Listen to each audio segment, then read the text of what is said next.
Em particular, uma coisa que me incomodou apenas foi que a gente ficou sabendo sobre tudo o que aconteceu, sobre a derrocada dessa personagem por meio das palavras. E isso poderia se converter em um arco narrativo que seria interessante a gente ver. Eu sou o Carlos Rossi, esse aqui é o Crossview, e hoje a gente vai comentar sobre o primeiro episódio da terceira temporada de The Mandalorian, O Apóstata. Ele deve ser o episódio que dá mais aquele climão de faroeste. Temos até variações na música tema para atingir esse objetivo e isso é muito bem feito. Aqui a temática é redenção do herói desgarrado, como um Ronin da cultura japonesa. A abertura do episódio já nos entrega um pouco de ação, com o Mandaloriano salvando o dia, mas reforçando que não pode retornar ao clã sem passar pelas águas de Mandalor. E bom, se a redenção ela vai tratar sobre o passado, nada mais justo que resgatarmos alguns personagens das temporadas anteriores. Antes disso, temos um breve easter egg quando o Mandaloriano viaja, saindo do local em que os Mandalorianos sobreviventes estão refugiados. Nós vemos os Purgils, que são os seres semi-sencientes que passeiam como baleias flutuando no hiperespaço. Eles são apresentados em Rebels, que é a série de animação criada pelo Simon Kinberg, o Dave Filoni e a Carrie Beck, que foi transmitida ali entre 2014 e 2018, inclusive é excelente, quem não viu corra atrás de ver, porque tá perdendo tempo. E o primeiro desses personagens que é resgatado é o Greef Karga, que é interpretado pelo Paul Weathers. Ele agora é alto magistrado, como ele gosta de reforçar, de Nevarro. Mendo parte em busca do Greef para tentar reconstruir o IG-11, que é um aliado poderoso para essa empreitada de redenção que ele quer seguir. Para além do confrontozinho com piratas, que é a ação que o episódio entrega, é interessante a mudança de função narrativa do Greef. Na primeira temporada ele fornecia contratos para o Mandaloriano, ou seja, ele era o personagem que levava o nosso protagonista à aventura. Agora ele vai aparecer como um elemento de rejeição da jornada, quando ele diz para o Mandaloriano ficar lá em Nevarro, ter uma terrinha, virar um fazendeiro e se tornar uma espécie de xerife para a cidade. Dentre outros elementos que vão ser discutidos também nessa vibe de resgatar o passado, nós temos um destino que é mencionado, é claro, não aparece, para a personagem Cara Dune, mencionando que ela foi recrutada pelas forças especiais. A atriz que interpreta Cara Dune, caso vocês não saibam, a Gina Carano, teve o seu contrato com a Disney encerrado.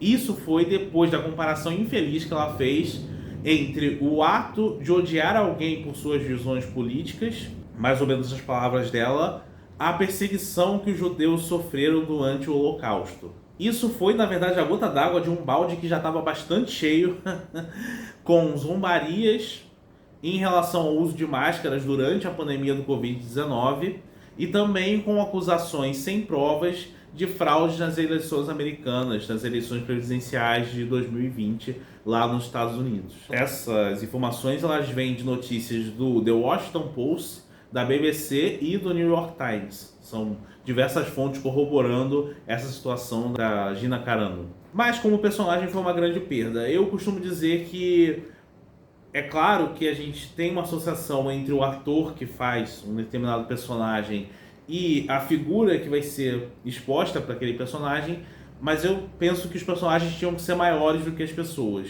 Para mim seria muito mais interessante ter um casting do que efetivamente excluir a personagem simplesmente por uma coisa que não tem nada a ver com o universo da série.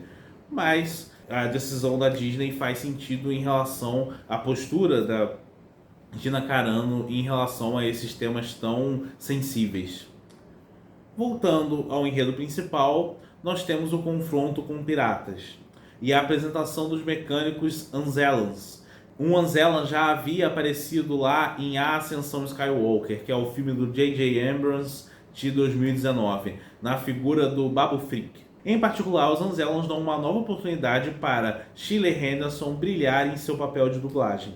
Junto ao alívio cômico que é provido por esses personagens e pela ação da sequência dos piratas, uma coisa que é digna de nota é o design desses personagens, que vão remeter aos primeiros filmes da saga. Parecem mais efeitos práticos do que CGI, ou seja, mais figurino. do que computação gráfica. O episódio ele vai fechar com a Bo-Katan, que é interpretada pela Katee Sackhoff. Espero não estar falando errado, como sempre. Que está numa posição de resignação.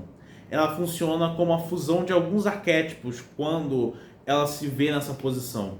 Ela não é propriamente uma sombra, porque ela não se qualifica como antagonista. Ela está como aliada do Din Djarin, mas ela espelha sua personalidade ao contrário, como alguém que está incrédula em relação ao caminho, em relação aos objetivos que o Din Djarin estabeleceu para sua própria jornada. E esse espelhamento negativo ele se dá pela falta de perspectiva que a personagem apresenta.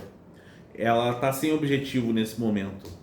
E ela também acaba funcionando como uma espécie de mentora, porque ela provê uma explicação sobre o planeta e sobre como encontrar as Minas de Mandalor, que vão dar origem ao segundo episódio. Em particular, uma coisa que me incomodou apenas foi que a gente ficou sabendo sobre tudo que aconteceu, sobre a derrocada dessa personagem por meio das palavras. E isso poderia se converter em um arco narrativo que seria interessante a gente ver, ela perdendo a liderança do grupo dela. Mas foi uma boa abertura de temporada, ainda que com algumas ressalvas. Se você gostou desse vídeo, curta, compartilhe, comente com seus amigos, não deixe de se inscrever no canal, de ativar aqui as notificações e continue por aqui por mais conteúdo de The Mandalorian e do mundo do cinema, das séries e dos jogos. Obrigado por me acompanhar até aqui e um abraço.